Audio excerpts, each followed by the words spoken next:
որ Գյումրիի հենց այս հրապարակն է ընդունել ու ճանապարհել տարբեր քաղաքական գործիչների ընտրություններին ընդառաջ։ Ստացվել է այնպես, որ գյումրեցին լսել է այդ խոստումները, երբեմն հավատացել, երբեմն ոգևորվել, երբեմն ոչինչ կամքով, բայց եկել ու գլխիկոր լսել է, թե ինչպիսի Գյումրի են խոստանում կառուցել որակական, ինչպիսի փոփոխությունների ականատեսն է լինելու շատ մոտ ապագայում։ Հետո հեռացել է հրապարակից ու սպասել, չէ՞ որ իրեն խոստացան ինքն ապրելու է բոլորովին նոր քաղաքում, Հայաստանի հյուսիսային մայրաքաղաքում։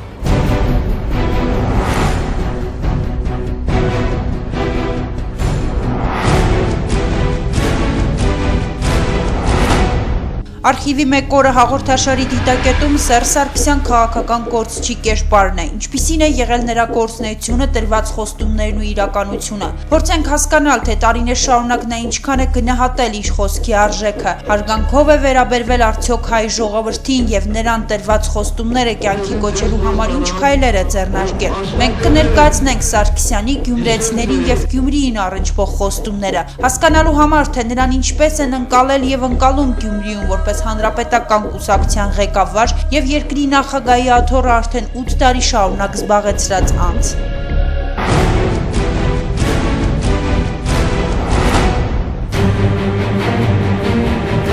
Սերժ Սարգսյանը քաղաքական գործչի ուղին բռնելուց առաջ պետք է որ կարդացած լինի փորձառու եւ հաջողակ քաղաքական գործիչների խորհուրդը։ Նա, ով ինչ-որ բան խոստանում է, որը կամ ունակ չէ կատարել կամ բավարար կամք, վճռականություն, ցանկություն չունի, լրջագույն ռիսկի է դիմում վաղը կորցնել ամեն ինչ ունի եւ անգամ սեփական եսը։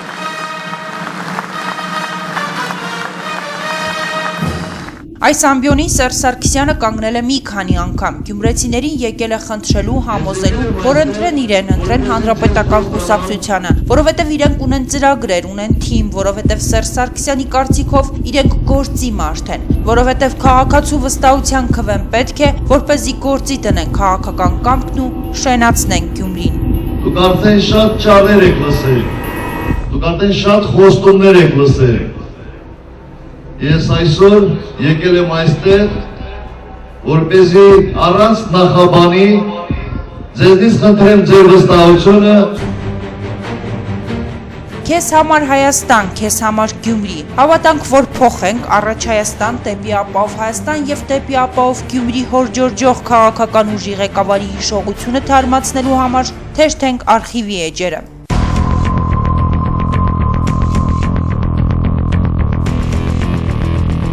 Հարցազրույց չեմ տալիս, Գուրիկ ջան, ստեսություն ձեզ։ Թերթենք էջերը նաև այն բանի համար, որ Սերժ Սարգսյանը եւ նրան շրջապատողները հասկանան, ինչու այլևս հանրապետական կուսակցությունը չի կարող հուսալ, որ Գյումրիում տոկոսներ խփելու իրենց առաջնորդի երազանքը կկարողանան կյանքի կոչել։ Ինչու է Սերժ Սարգսյանը այս ընթացքում ոչ միայն իրեն վարկաբեկել, այլ ողջ կուսակցությանը, որովհետև թիմի անդամների անունից Սերժ Սարգսյանը հայտարարություններ է արել, խոստումներ է տվել, սակայն անկործության արդյունքում փոշիացրել է ոչ միայն իր, այլ հանրապետական կուսակցության յուրաքանչյուր ներկայացուցչի վարկանիշը մեր մարզում եւ քաղաքում։ Սերժ Սարգսյանը մեկ անգամ չէ, որ իրեն իրավունք է վերապահել հորդորել գյումրեցիներին։ Հանրապետական այս կամ այն տեխնացուի օգտին քվեարկել, որ հենց նրանք լինեն Գյումրիի դեսպանները խորհրդարանում։ Դարձյալ այս ամբիոնից խոստացել է, որ նրանք եւ ամբողջ կուսակցությունը թիմով կլուծեն մեր քաղաքի խնդիրները։ 2007 թվական մայիսի 5 Գյումրիի թատերական հրապարակում խորհրդարանական ընտրություններից առաջ նախատոնական տրամադրությունը։ Հանրապետական կուսակցության ներկայացուցիչներն են հարթակում կանգնած։ Եկել են քվե խնդրելու, հավատով են եկել։ Ասում են պետք է, որ ամենահոգեհարազատ կուսակցությունը Գյումրեցու համար լինի հենց հանրապետական կուսակցությունը։ Քեզ համար Հայաստան։ Բարձր։ Մի խնայեք ձեզ, մի խնայեք։ Քեզ համար Հայաստան։ Ինձ թվում է, որ գյումրեցիների համար ամենից սրտավոր կուսակցությունը պետք է լինի։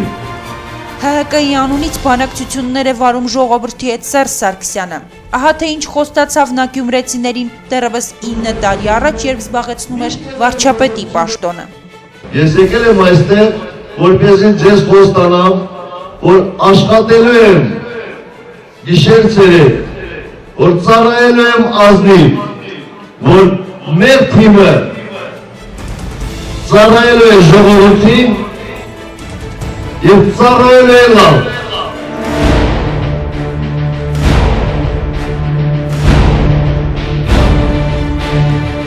Եթե դες պետք է գործ, ապա ընտրեք գործի մարդկանց։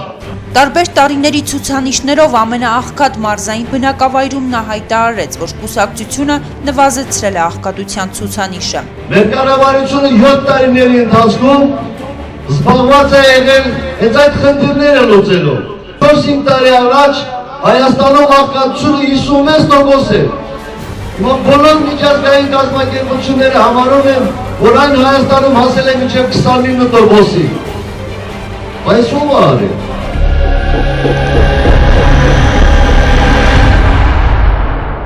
Ով է երաշխատավարձը 6 անգամ բարձրացրել։ Ով է թոշակները 3 անգամ բարձրացրել։ Աշխատավարձները ով է բարձրացրել։ Սերժ Սարգսյանն այս հանդիպման ժամանակ նաև կոչ արեց, որպես Գյումրիի դեսպան խորհրդարանում քվեարկել հանրապետական կուսակցության անդամ Սուքիաս Ավետիսյանի օգտին։ Սարգսյանը երգչախմբի հետ հեռացավ իշխանական ռեսուրսի կիրառմամբ հրապարակ լցնելու եւ այս հարթակից դարձյալ խոստումներ շռայլելու պատրաստակամությամբ։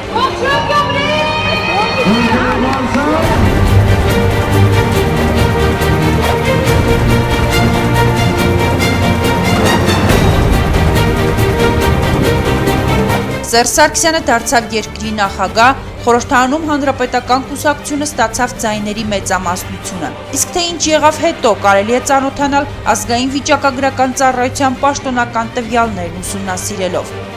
2009 թվականի արդյունքներով արձանագրվեց Հայաստանի տնտեսության խոր 14,1% անկում։ Որպես արդյունք, նույն տարում աղքատության մակարդակն առաջին անգամ 1998 թվականից հետո աճեց։ 2012 թվական ապրիլի 30 Իրեն եւ հանրապետական կուսակցությանը հավատալու կոչով Սարգսյանը դարձյալ թատերական հրապարակի հաշտագին է։ Հռետորաբանությունը չի փոխվել, անելիքներ շատ կան Գյումրիում, թվարկում է դրանք։ 5 տարի առաջ այս ամբիոնից ձեզ խոստացել էի, որ մենք Գյումրիի համար շատ բան ենք անելու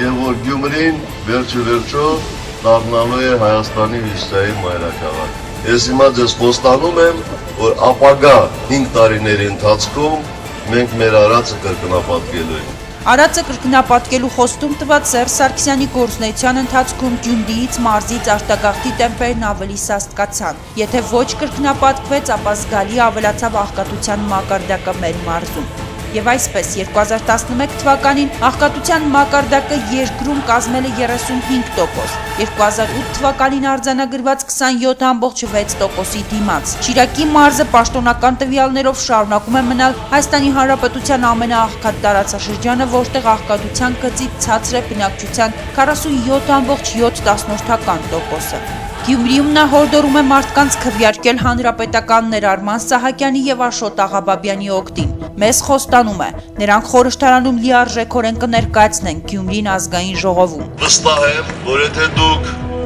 ձեր քվենտակ Սահակյանին եւ Աղաբաբյանին, ապա նրանք ամբողջովին կարդարացնեն ձեր վստահությունը 2013 թվական փետրվարի 9 դեպի ապահով Հայաստան, դեպի ապահով Գյումրի, հաշթակը դարձյալ հանրապետականներինն է։ Սերժ Սարգսյանը խոստանում է գյումրեցին որակապես նոր Գյումրիում է ապրելու։ Առաջնահերթություններն են դառնալու արտադրական նոր հնարավորությունների ու աշխատատեղերի ստեղծումը, հարկային քաղաքականության նոր մոտեցումներով ներդրումները դեպի համայնքները ուղղելը։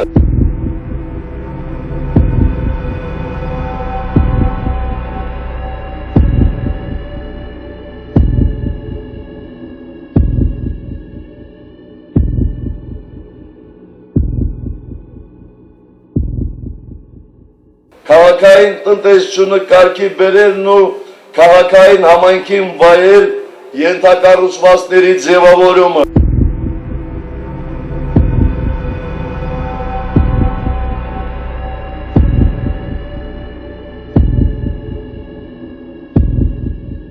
Քաղաքացիների սոցիալական իրավիճակի բարելավումը ու շատ այսպիսի խնդիրներ։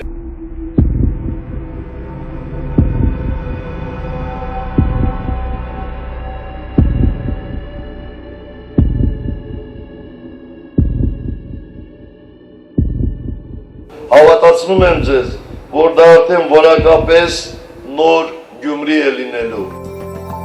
Եթե մարդուն ապահովում ես բնակարանով,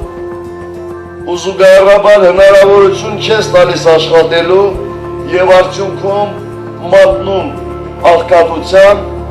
ապա կորչում է նաեւ վաղվա օրվա նկատմամբ հավատը։ Սերժ Սարգսյանի պաշտոնավարման տարիներին Գյումրիում շահագործման հանձնվեցին բնակարաններ։ Մի կողմ թողնենք դրանց կառուցման ընթացքը, անօթևաններին հանձնված բնակարանների որակը։ Միայն փաստենք, որ բնակարանների մեծ մասը դատարկ է այսօր։ Համոզվելու համար ընդամենը երեկոյան կարելի է շրջել մուշ 2 նորակառույց թաղամասում եւ հաշվել նորակառույց բնակելիներում քանի լույս կա վառված։ Գյումրեցիները Գյումրիից, Հայաստանից դուրս որտեղ են փնտրում վաղվա օրվա նկատմամբ հավատը։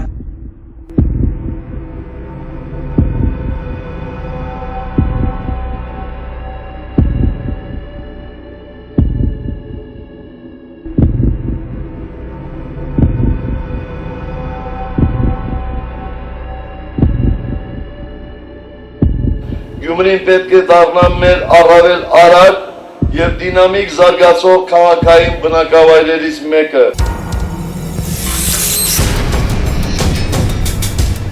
Տեխնացուն դառը փորձ ունի Գյումրիում, մարդիկ լսում են նրան եւ չեն հավատում, գնում են ընտրության եւ չեն քվեարկում իր կամ հանրապետական կուսակցության օգտին։ Ուստի ակնարկում է ընտրությունների արդյունքներից շատ բան է կախված։ Այս ընտրությունների եւ արդյունքից եւ որակից է կախված, թե ինչպիսի տեմպերով կզարգանա Գյումրին։ Օգնեք ինձ, միասին մեր երկիրը դարձնենք այնպիսին, ինչպիսի երկրում արժանի ենք ապրելու, եւ դուք, եւ մենք։ Մարդիկ չցանկացան օգնել նրան, որպեսզի Սարգսյանական թիմն ապրի իրենց երազած երկրում։ Նա պարտվեց մեր քաղաքում, սակայն ռեժիմը վերարտադրվեց։ Թե ինչ եղավ հետո վիճակագրական ծառայության տվյալները կփաստեն։ Համաձայն ազգային վիճակագրական ծառայության Հայաստանի սոցիալական պատկերը եւ աղքատությունը զեկույցի Հայաստանում 2013 թվականին աղքատ է բնակչության 32.4%-ը։ Ամենաաղքատ մարզը շարունակում է մնալ Շիրակը։ Այստեղ աղքատ է մարզի բնակչության մոտ կեսը՝ 46%-ը։ 2014 թվական սեպտեմբեր Սերժ Սարգսյանը երկրում այն եզակի մարդկանցից մեկն է, ով տեսնում է լրջագույն փոփոխություններ։ Ամենակարևորը սակայն ըստ նրա ոչ թե ռեալ փոփոխություններն են, այլ մարդկանց ցանկությունները։ Մենք էլ ամեն ինչ անելու ենք, որպեսզի այդ ցանկությունը կրկնապատկվի եւ եղած խնդիրները լուծվեն։ Այնուհետև հեշտում է անցյալում տված իր բոլոր նախընտրական խոստումները։ Ես երբեք չեմ ասել, որ մի տարում, 5 տարում, 10 տարում բոլոր խնդիրները լուծվելու են։ Բայց եւ այնպես 2014 թվականին դարձյալ շարունակում է խոստանալ։ Եկող 2-3 տարում մենք ավելացնելու ենք բոլոր տիպի օժանդակությունները։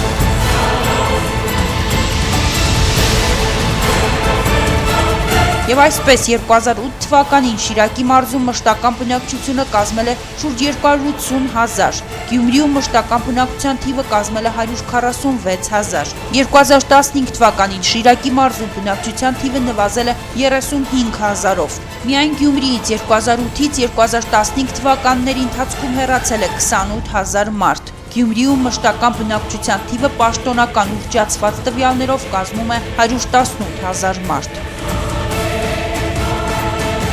2015 թվականին ճիշտ նույն վճռականությամբ եւ հաստատակամությամբ Սերժ Սարգսյանը շարունակեց խոստումներ տալ։ Ռետորաբանությունը փոքր-ինչ փոփոխության է ենթարկվել, այլևս գլոբալ խնդիրների լուծման, լուսավոր Գյումրի կառուցելու, քաղաքը շենացնելու մասին չի խոսում։ Հավակնությունները նվազել են, տեղական ինքնակառավարման մարմինների գործառույթների շրջանակներում տեղավորվող հարցն է հայտնվել նախագահականում։ Սարգսյանն այլևս խոսում է Գյումրիի երկրորդական փողոցները նորոգելու մասին եւ խոսում է այդ մասին սահմանադրական փոփոխությունների հանրաքվեից մի քանի օր առաջ։ Խոստանում է հենց երկուշաբթի սկսել աշխատանքները, չի մանրամասնում ինչ աշխատանք, ինչով, ինչպես եւ որտեղից։ Սա թերևս վերջին ճարահատ եւ ապարդյուն փորձերն էին, հեշտական սուտ խոստմամբ գյումրեցու քվեն ստանալու ակակալիքով։ Շատերի համար անհասկանալի կլինի, թե ինչու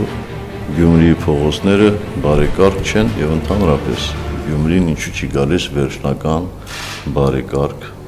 տեսքի։ Հեշտական անգամ Լարա Խաղացը գլխի վայր շրջվեց Գյումրիում։ Մաշված են երկուսն էլ, թե խաղացողը, թե այն լարերը, որոնց օգնությամբ փորձում են հրապարակայինի ցույց տնել ձախողված աճպարարի հնարքները։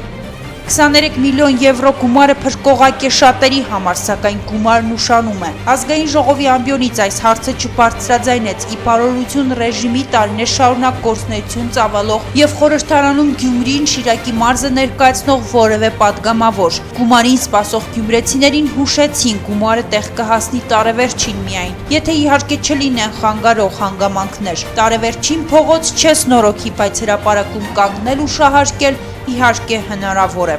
Առջևում ընտրություններ են, թե ինչ մարտավարություն է ընտրելու Հայաստանի Հանրապետական կուսակցությունը, ստի այս ամբողջ փաթեթը թևատակերին դժվար չէ կանխատեսել։ Սակայն մինչ այդ եւ մեկկնդ միշտ պետք է վերջ տրվի սուտ խոստումներով քաղաքական կենսագրություն կառուցելու մարտավարությանը։ Համենայն դեպս մեր քաղաքում Գյումրիում այս տրամաբանությամբ առաջնորդողներն այլևս անելիք չունեն։ Իսկ երկրի առաջին դեմքի մակարդակով տրված խոստումների այս հսկա փաթեթը անշուշտ պետք է դառնա ուսումնասիրության առաջկա հասարակության կողմից։ Եթերում Արքիվի մեկ օրներ ցտեսություն։